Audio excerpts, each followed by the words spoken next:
बिस्मिल्लाहिर्रहमानिर्रहीम। अस्सलाम वालेकुम स्टूडेंट्स। आज का जो हमारा लेक्चर है लेक्चर नंबर 21, ये nature and nurture in learning जो है उससे रिलेटेड है, और उसके बाद जो है एक इंट्रोडक्शन है मोटिवेशन से रिलेटेड। तो हम आज का लेक्चर शुरू करते हैं। उससे पहले हम थोड़ा सा पिछले लेक्चर के बारे में बात कर लेते हैं, लेक्चर नंबर 20 के बारे में थोड़ा सा, कि उसमें हमने स्केड्यूल्स डिस्कस किए थे। उसके अलावा जो थी ऑल्बर्ट बेंडूरा की जो सोशल लर्निंग थ्योरी थी उसको डिस्कस किया था। मॉडलिंग के हवाले से जो 4 स्टेप्स हैं उनके बारे में बात की थी, और जो है बिहेवियरल मॉडिफिकेशन टेक्निक्स वो कहाँ कहाँ कैसे कैसे अप्लाई होती हैं और किस तरीके से जो है हम उससे जो है इम्प्रूवमेंट ला सकते हैं, उसके बारे में डिस्कस किया था।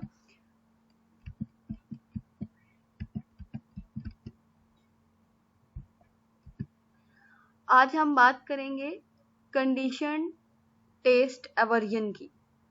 ठीक है, यानी जो मुख्तलिफ किस्म के जो टेस्ट होते हैं मुख्तलिफ चीज़ों के साथ रिलेटेड होते हैं जो कि पसंद नहीं किए जाते, उनकी क्या किस किस्म की कंडीशनिंग या एसोसिएशन होती है। तो जिस तरीके से हमने बात की थी क्लासिकल कंडीशनिंग में कि किस तरह से अनकंडीशन स्टिमुलस जो था वो अनकंडीशन रिस्पॉन्स के साथ एसोसिएशन उसकी थी, एंड देन उस नेचुरल अनकंडीशन स्टिमुलस के साथ एक न्यूट्रल स्टिमुलस कंडीशन स्टिमुलस जो था ऐड किया गया, एंड देन जिसके नतीजे में कंडीशन रिस्पॉन्स जो था वो मतलब हमें मिलना शुरू हो गया, वो प्रोड्यूस होना शुरू हो गया। तो कंडीशन टेस्ट एवर्जन जो है बेसिकली ये भी क्लासिकल कंडीशनिंग के इन तमाम जो हैं ये टर्म्स इन पे डिपेंड करती है। कंडीशन टेस्ट एवर्जन जो है इसमें है कि a person learned avoidance of a particular taste when nausea occur। nausea क्या कैफियत होती है, यानी वॉमिटिंग से पहले की जो कैफियत होती है, यानी उसमें वॉमिटिंग आ नहीं रही होती लेकिन उसमें जो है ऐसा महसूस हो रहा होता है कि शायद वॉमिटिंग जो है वो एक पर्सन कर देगा, मतलब इस तरह की कैफियत होती है। It occurs about the same time as the food, whether or not the food actually caused the sickness. It is experienced that in future encounter। ठीक है, अच्छा, ये कंडीशन टेस्ट एवर्जन जो है इसके बारे में 1960s में एक एक्सपेरिमेंटल साइकोलॉजिस्ट थे, जॉन गर्सिया। ठीक है, कुछ जगह पे मिलता है 1960s, ठीक है, देन 60s टू 70s के दरमियान का जो पीरियड है, जो ट्रीन्योर है, उसका जो है इसके रिलेटेड जो है जिक्र मिलता है। तो इन्होंने ये एक्सपेरिमेंट किया था कि इनकी जो अपनी मदर थी उनको डोनट चॉकलेट के टेस्ट जो था उससे मतलब उनकी उसके साथ एवर्सिव किस्म की एक एसोसिएशन थी। तो उन्होंने इस चीज को मतलब फर्दर स्टडी किया, डिफरेंट एक्सपेरिमेंट्स वगैरह किए और इस चीज को एक्सप्लोर किया कि एक दफा जब एक्सपोजर हो जाता है कोई फूड, एक पर्सन एक्सीडेंटली ऐसा खा लेता है, ठीक है, तो बाद में थ्रू आउट जो है वो उस चीज से बेशक वो एक्सीडेंटली होता है लेकिन थ्रू आउट लाइफ जो है पर्सन जो है वो मतलब दोबारा उस फूड को टेस्ट करना पसंद नहीं करता। तो इसी तरीके से सम टाइम अगर किसी प्लेस पे पर्सन जा रहा है, कोई ऐसा एक्सीडेंट वगैरह हो गया, कुछ इस तरह का एक्सपीरियंस कर लिया है, तो बाद में एक एसोसिएशन एक कंडीशनिंग हो जाएगी कि वो बाद में भी जो है वहां पे जाने से अवॉइड करेगा, एक पेयरिंग हो जाएगी। सो according to condition taste aversion model, traditional learning theory would explain condition taste aversion as special case of classical conditioning, ठीक है, in which a neutral or even pleasant taste is linked with the unconditioned cause of nausea. This learned association between a donut and nausea is not much different from the one made by Pavlov's dog। ठीक है, the catch is that classical conditioning requires repeated pairing of CS and UCS to create the to create and maintain a conditioned response. But in the case of the chocolate donut, the CS acquired the ability to induce nausea after brief pairing with the motion of boat more than 30 minutes after the donut was eaten. यानी अगर boat में जो है कोई सफर कर रहा है and मतलब इस तरह से वो जो डोनट है उसके 30 मिनट्स बाद जो थी खाने के ये कैफियत जो थी वो हो गई। तो फिर बाद में जब भी कभी वो पर्सन जो है उसके सामने वो डोनट चॉकलेट जो है सामने आई होगी तो उसने अवॉइड किया होगा उसको खाने से कि एक पेयरिंग होगी, एसोसिएशन होगी। So according to Garcia, how the CR could last for years without repeated pairing of the CS with the UCS। ठीक है। अच्छा, अब जो जॉन गार्सिया थे, they had always been cautious about taste aversion because his mother had a lifelong aversion to chocolate due to one bad experience. Yet he began studying taste aversion almost by accident in research designed for other purposes. He noticed that उन्होंने और भी मतलब design किए, जैसे कि आपको भी image में नजर आ रहा है कि यहाँ पे आपको दो रैट्स जो है नजर आ रहे हैं, साथ में सोडा है, सैचरीन वाटर, ठीक है, वो उसने इंट्रोड्यूस करवाया था। तो उसमें जो है एक उसने ज्यादा अमाउंट में जो है वो मतलब पिया है और दूसरा सॉरी जो रैट है वो मतलब उसको उस तरह से नहीं ले रहा, अवॉइड कर रहा है उस चीज को कि उसका एक्सपोजर या पेयरिंग जो है उसके साथ ठीक नहीं है। तो बुक में ये बहुत डिटेल में एक्सपेरिमेंट जो है मौजूद है, तो आपने इसको एक दफा जस्ट रीड कर लेना है कि जिस तरीके से जो है एक पर्सन जो है वो एक फूड से उसकी कंडीशनिंग हो गई है अवर्सिव टेस्ट के हवाले से, इसी तरह से इसमें जब उन्होंने रैट्स पे एक्सपेरिमेंट किया है, कंट्रोल ग्रुप था और एक जो था एक्सपेरिमेंटल ग्रुप था, तो किस तरह से टेस्ट अवर्जन का इन्फ्लुएंस हुआ है इस पे। यहाँ पे बेटे मैं एक और चीज क्लियर करती जाऊं, कंट्रोल ग्रुप जो होता है उसको हमने कंपेयर करना होता है और जो एक्सपेरिमेंटल ग्रुप होता है असल में जो इंडिपेंडेंट वेरिएबल होता है उसका इन्फ्लुएंस जो है हम उस पे देख रहे होते हैं। तो देन जो है रिजल्ट्स जो हैं कंट्रोल ग्रुप को और एक्सपेरिमेंटल ग्रुप को कंपेयर करने से हमारे सामने आ जाते हैं। तो जॉन गार्सिया जो थे, इन्होंने जो था अपनी जो रिसर्च डिजाइन की थी, इन्होंने उसमें देखा कि जो rats receiving frequent low doses of radiation ate and drink less than normal. Garcia wondered whether the rats had developed a taste aversion for the food and water they had consumed during the radiation period. Then he and his colleague in Naval Laboratory USA decided to look more closely at this phenomena, ठीक है, and they would try different conditions and conduct different sort of experiments related to taste aversion, ठीक है।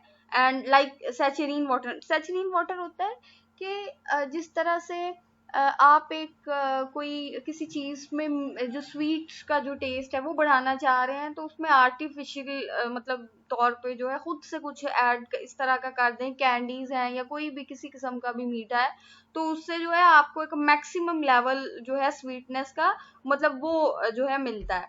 तो इस तरीके से जो थे इन्होंने एक्सपेरिमेंट्स इस पे कंडक्ट किए एंड अकॉर्डिंग टू हिम जो मतलब रैट्स जो थे दैट रिसीव्ड कंट्रोल ग्रुप जो था रैट्स का दैट रिसीव्ड नो रेडिएशन, ठीक है, rats experienced to radiation UCS while drinking saccharine water and CS developed a long lasting aversion to saccharine water CR.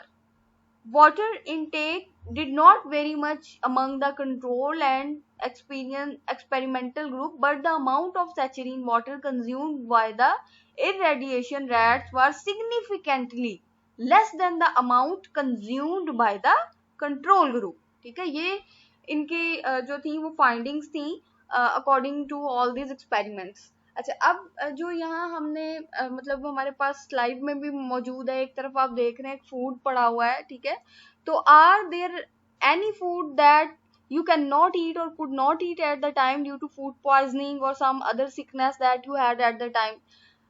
Like आपने कुछ अगर खाया है, आपकी तबीयत खराब हो गई है, बीमार हो गए हैं आप, तो आप उसको उसके साथ एसोसिएट कर देंगे। बहुत सारे लोग जो है उनके साथ ऐसा हो जाता है। बहुत से खाने फूड्स वगैरह बनी होती हैं, तो जब वो खाते हैं तो उनकी अगर तबीयत खराब हो जाती है तो इन फ्यूचर जो है वो उसको खाने से अवॉइड करते हैं। इसी तरीके से जो है A.K. Garcia effect, when it comes to food being paired with sickness, the condition is incredible strong, even when food and sickness are hours apart. ठीक है, तो food must be silent noticeable according to Garcia. अब दूसरी तरफ जो rats पे experiment किया गया उसमें भी टेस्ट अवर्जन जो थी लर्निंग उसको देखा गया। Avoid a food that makes you sick. In his study, Garcia saw that mice that were introduced to the radiation would not drink out of the water bottle.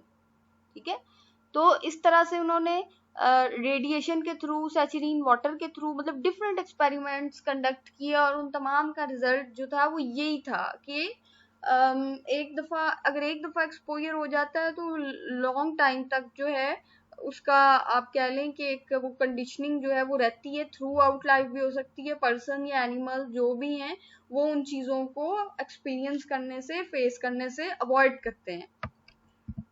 अच्छा, उसके बाद हमारे पास जो सेकंड इसमें बात आती है, that is about nature and nurture in learning. हम काफी दफा पहले भी नेचर और नर्चर के बारे में डिस्कस कर चुके हैं, तो यहाँ मैं बहुत ज्यादा डिटेल में नहीं जाऊंगी, लेकिन टू द पॉइंट जो है हम इसको देख लेते हैं। नेचर ठीक है, कुदरत, एक फितरत जो है उससे related, that is heredity and biology. ठीक है, जो विरासत में चीजें मिलती हैं जो इंसान में पैदाइश के वक्त से मौजूद होती हैं। ठीक है, यानी आफ्टर कंसेप्शन जो है ये चीजें मतलब इंसान की जीन्स में जो है वो आना शुरू हो जाती हैं। तो नेचर जो है is what you as a person think of as pre-wiring and is influenced by the genetic inheritance and other biological factors.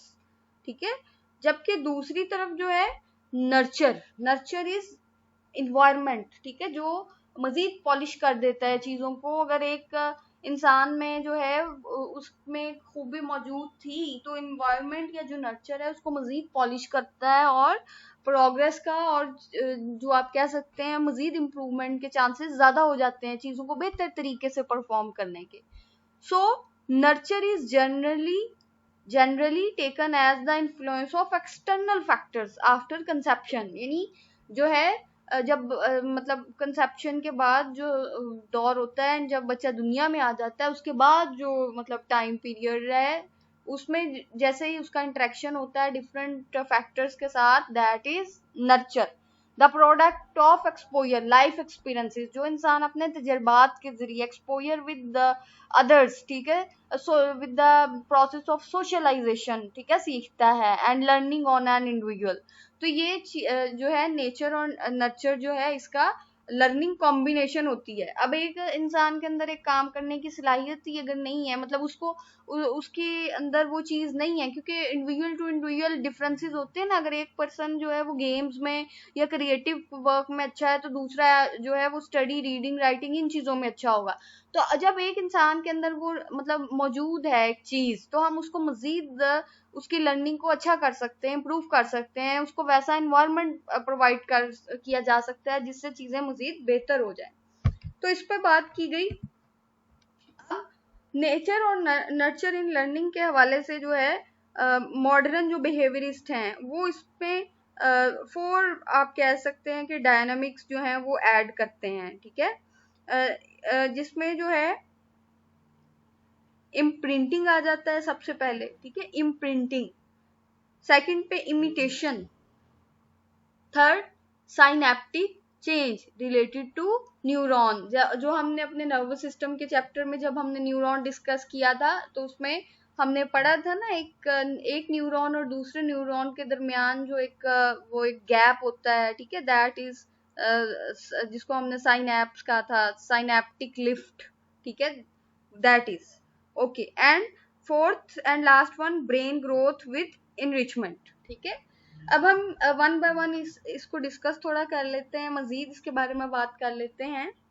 Imprinting क्या होती है?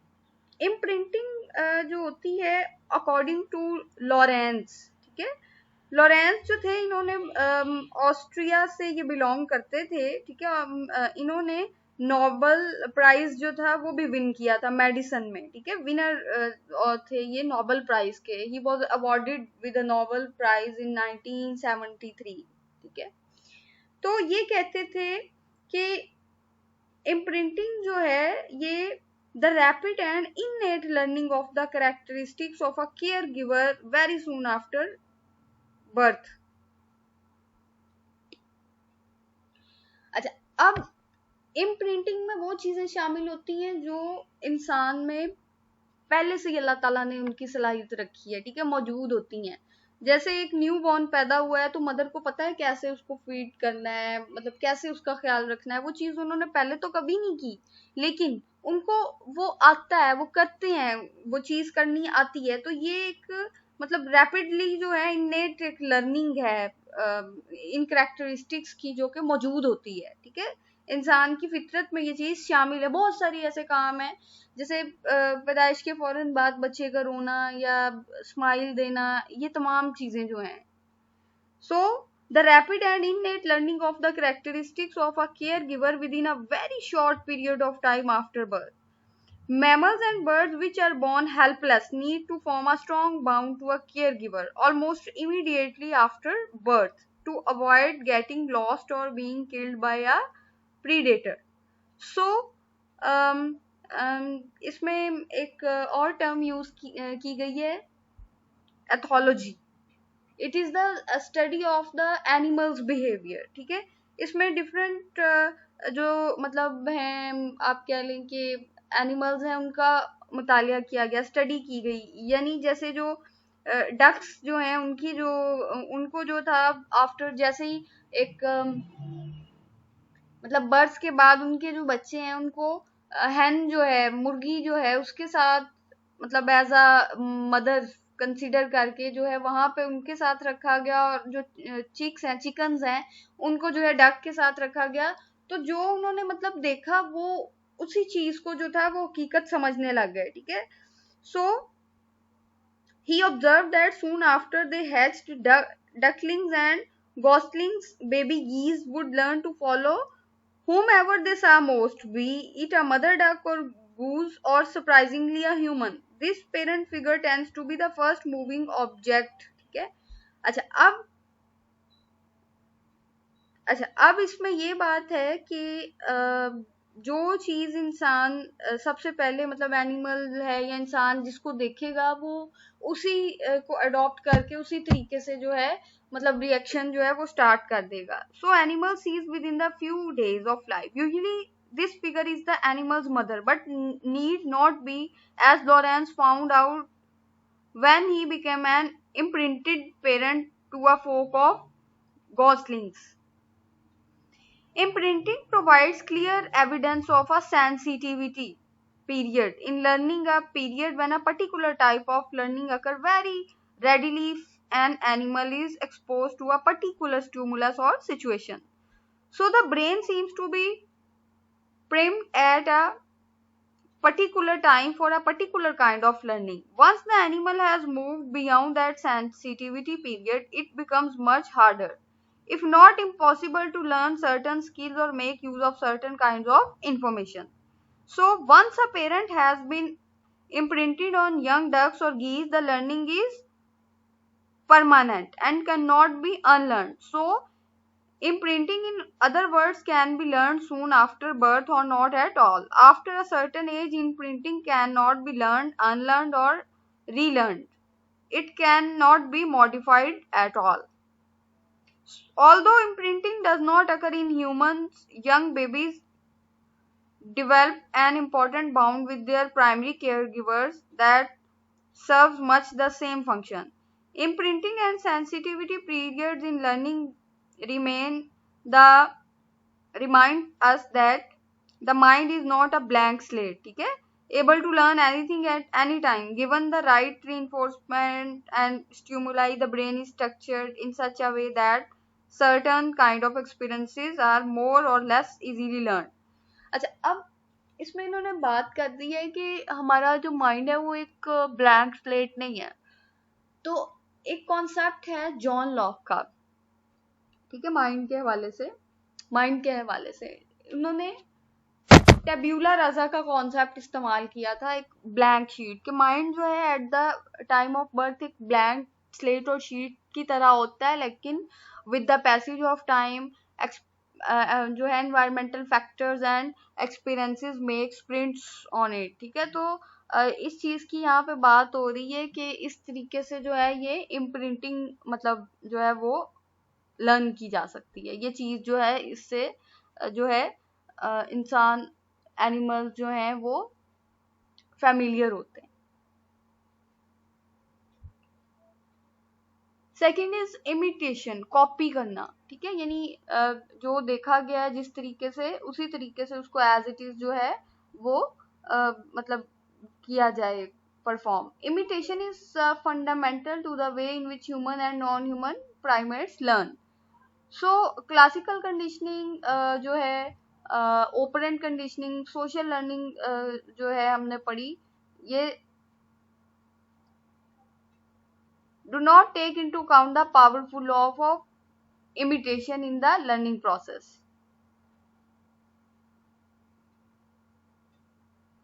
Infants being copying the behavior of adults and other children almost immediately. तकरीबन कहा जाता है कि जो 7 hours का एक बेबी जो होता है वो इन चीजों को रिकॉग्नाइज कर सकता है. मतलब थोड़ा सा उसको इस चीज का आइडिया होता है, ठीक है, कि वो जब अपनी आईज ओपन करके इर्द गिर्द देखता है तो वो फेशियल एक्सप्रेशंस जो हैं दूसरों के, ठीक है, एडल्ट्स के, उनको असेस कर सकता है. अच्छा, उसके बाद इसमें साथ में इमिटेशन में जो है न्यूरॉन्स की बात आती है कि इसमें न्यूरॉन्स जो हैं जब हम कोई एक्शन खुद परफॉर्म करते हैं और जो देखते हैं, जब मतलब देख रहे होते हैं अगर उसको पूरी तवज्जो के साथ एंड ठीक तरीके से वो चीजें हो रही हैं तो बिल्कुल उसी तरह की कैफियत जो है वो पैदा होती है, वैसी ही फीलिंग्स जो है वो डेवलप होती हैं जैसे जब एक इंसान जो है खुद मतलब परफॉर्म किसी चीज को अगर कर रहा है तो सेम उसी तरीके से जो है वो मतलब उस पर भी एक्ट करेगा.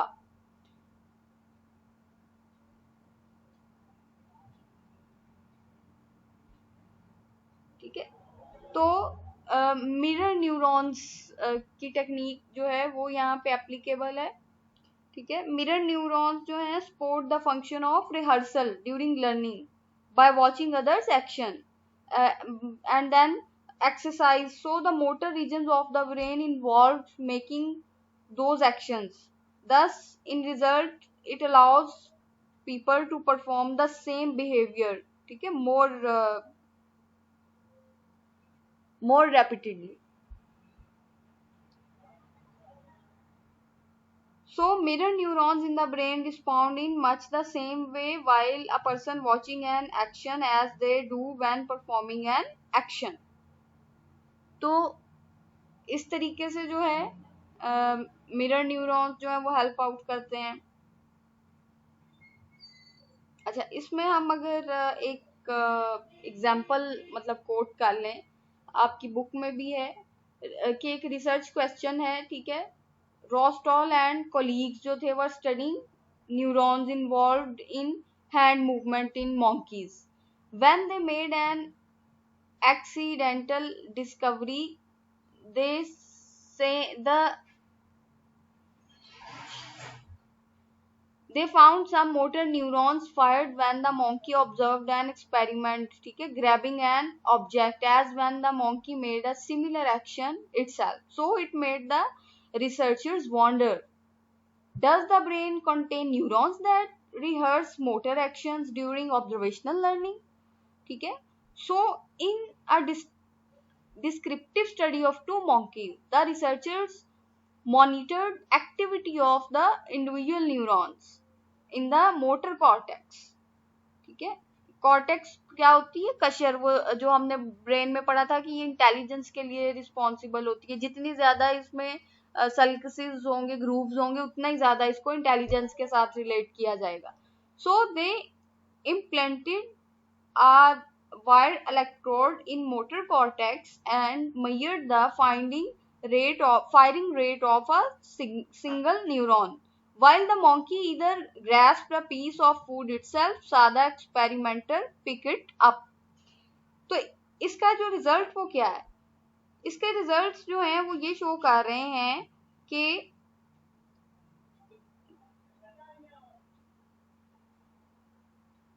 when food is presented, it is moved toward the monkey, and when the researcher grasps food and when the monkey grasps food, the peaks of this time when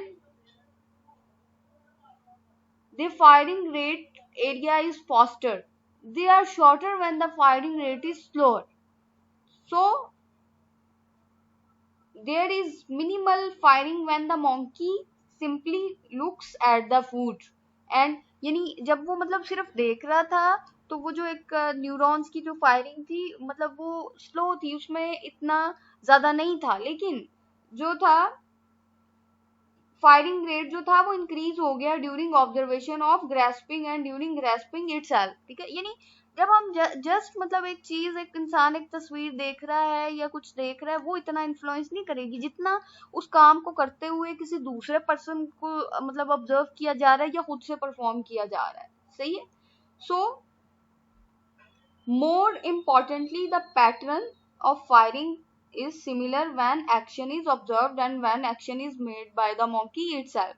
So neurons that fire during action and observation of similar action are called mirror neurons. ठीक है, it is all about imitation and mirror neurons. ठीक है, तो इस तरीके से जो है ये वर्किंग करती है. अच्छा, उसके बाद बेटे हमारे पास जो थर्ड पॉइंट है दैट इज साइनेप्टिक चेंज. अच्छा, साइनेप्टिक चेंज जो होता है इसमें एक न्यूरॉन से दूसरे में, ठीक है, इंफॉर्मेशन मूव कर रही होती है एंड सो ऑन, यानी शॉर्ट टर्म मेमोरी से लॉन्ग टर्म मेमोरी में मूव करती है जब हम उसको बार बार रिहर्सल करते हैं. साइनेप्टिक चेंज के हवाले से जो है, जैसे आप इसको इसी तरह से समझ लें कि जब आप किसी मतलब कहीं ट्रैवल कर रहे हैं, फर्स्ट टाइम आपने ट्रैवल किया, आपको पता है कि रोड इस तरह से जा रहा है एंड ये मतलब आपने फॉलो किया है. ठीक है, मे बी आपको उसमें से कुछ चीजें जो है वो स्किप हो जाए, देन आप जो है उसको बाद में सोचें या दोबारा मतलब ट्रैवल करें तो वो मजीद इम्प्रूव हो जाएगा, यानी वो चीजें और पुख्ता हो जाएंगी, शॉर्ट टर्म से लॉन्ग टर्म में मूव हो जाएंगी. इसी तरीके से आप कोई लर्न कर रहे हैं कुछ, मतलब एक दफा आपने उसको सुना है, दोबारा उसको प्रैक्टिस कर रहे हैं, तो वो चीजें जो हैं उनके पाथ्स जो हैं वो स्ट्रांग हो जाएंगे ब्रेन में. ठीक है, सो इसको हम कह सकते हैं कि ये यहाँ पे जो एक मतलब बोला जाता है कि practice makes a man perfect, वो यहाँ पे मतलब सूटेबल आता है अकॉर्डिंग टू साइनेप्टिक चेंज. इस हवाले से हम इसको देख लेते हैं थोड़ा सा. साइनेप्टिक चेंज ड्यूरिंग लर्निंग के नाम से ये हेडिंग जो है ये बुक में आपके मौजूद है. ठीक है, if you have tried to learn a second language, you know that if you do not use it for a while, you forget what you have learned. तो क्या चाहिए, प्रैक्टिस चाहिए. ठीक है, similarly you will probably forget much of the material you learn in the class soon after the exam. ठीक है, यानी अगर आप प्रैक्टिस नहीं कर रहे हैं, आप अपने टीचर का लेक्चर भी अटेंड कर रहे हैं लेकिन आपने उसको रिवाइज नहीं किया, रिकॉल नहीं किया, तो वो चीजें जो हैं ऑब्वियसली आपको भूल जाएंगी. So neurons that fire together wire together and use it or lose it. So क्या कहा जा सकता है कि certain प्रोटीन्स जो मौजूद होती हैं become activated during short and long term memory formation and learning. आपको पता है कि हमारे मतलब न्यूरोट्रांसमीटर्स की हमने बात की थी डिफरेंट, ठीक है, केमिकल्स की बात की थी, और ये तमाम चीजें जो है न्यूरॉन्स जब इंफॉर्मेशन एक दूसरे को पास करते हैं, एक न्यूरॉन से नेक्स्ट में मूव करती हैं, सारा ये प्रोसेस चल रहा होता है, उस नतीजे में होता है. तो यहाँ पे वही बात जो है वो की जा रही है कि जब जो है प्रोटीन्स जो हैं वो एक्टिवेटेड हो जाती हैं short term and long term memory formation and learning में. तो these proteins change pre existing synaptic connection and cause growth of new synapse. It means that it is the growth of new synapse. Synaptic connections between neurons become stronger and even grow during long-term associative learnings. So, brain literally grows and change as person learn and experience new things and practice it. So the development and frequent use of new synaptic connection in response to a stimulation from the environment strengthens the associated memories and make learning easier. So when you repeat again and again over a short period of time is essential for moving an experience from short term to long term memory. Okay, it is often essential for moving an experience from short-term memory to long-term memory, and that is for learning to take place. So saying practice makes a man perfect is quite relevant. So to learn and become proficient at something requires repeating the behavior over and over, and in this way and due to this synapse need to grow and strengthen. तो ये चीजें जो है improve हो जाती हैं.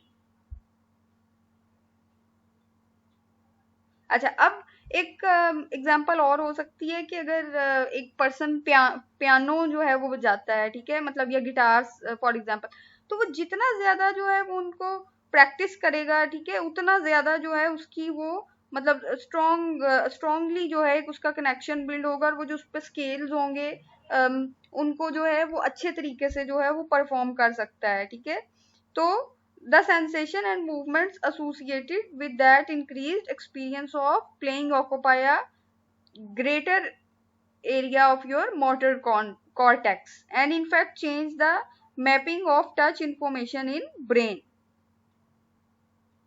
So if a person stop practicing, these connections become weaken and the brain map changes and scales are harder to recall next time when person try to play guitar, piano and so on.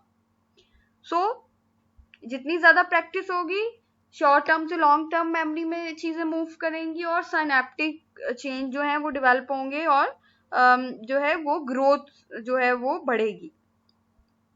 ये तो third जो हमारा point था उसकी बात होगी. अब last one is brain growth and enrichment.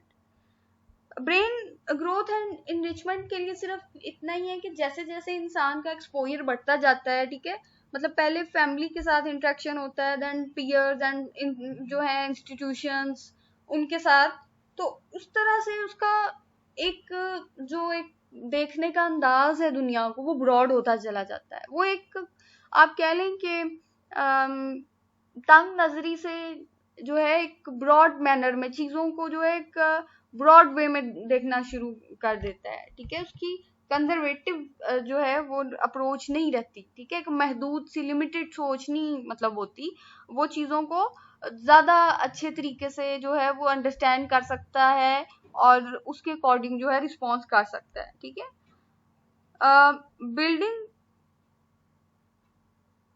according to this research, ठीक है, animals did not have to be raised from birth in an enriched environment to benefit. Laboratory mice, for example, can have identical childhoods the first 21 days of their lives and then be randomly assigned to 3 different environments, no enrichment. Short enrichment 68 days and long enrichment 6 months. The longer they live in an enriched environment, यानी मतलब वो identical थे लेकिन बाद में उनको different उनकी grouping कर दी और उस तरह का एनवायरनमेंट जो है प्रोवाइड किया गया. So the more neural growth there is in the hippocampus. More important however simply being in an enriched environment is not even the best way to stimulate the growth of new neurons. Being in an enriched environment that continue to have a new and novel forms of stimulation even better. So environment that cause the growth new neurons neurogenesis. Compare the effect of social interaction, swimming, running, maze learning. ठीक है, only the running condition lead to neurogenesis. Similar enrichment effects on neuron growth occur in other species besides rats, including birds, primates and humans. ठीक है, तो environment जो है उसका भी बहुत ज्यादा इन्फ्लुएंस होता है brain growth and enrichment. And जैसे जैसे जो है एक मतलब बच्चा जो है उसका एक्सपोजर बढ़ता चला जाता है, इन चीजों में भी चेंज आता चला जाता है, और इन्वायरमेंट जो है वो भी देन इन्फ्लुएंस करता है कि किस तरह से जो है ये चीजें फर्दर कंटिन्यू होगी। तो ये तो हमारे फोर लर्निंग के प्रोसेसेस हैं, ठीक है। इम्प्रिंटिंग, फिर इमिटेशन, एंड इसमें हमने मिरर न्यूरॉन्स का पढ़ा, and then synaptic change, and then finally brain growth and enrichment. तो यहाँ पे हमारा ये जो चैप्टर है और जो टॉपिक है ये खत्म होता है, और नेक्स्ट इंशाल्लाह जो है हम मोटिवेशन जो है उसका टॉपिक स्टार्ट करेंगे, ठीक है। मोटिवेशन का जो है वो टॉपिक हम स्टार्ट करेंगे। आज के लिए सिर्फ इतना ही इंशाल्लाह ताला। अल्लाह हाफिज।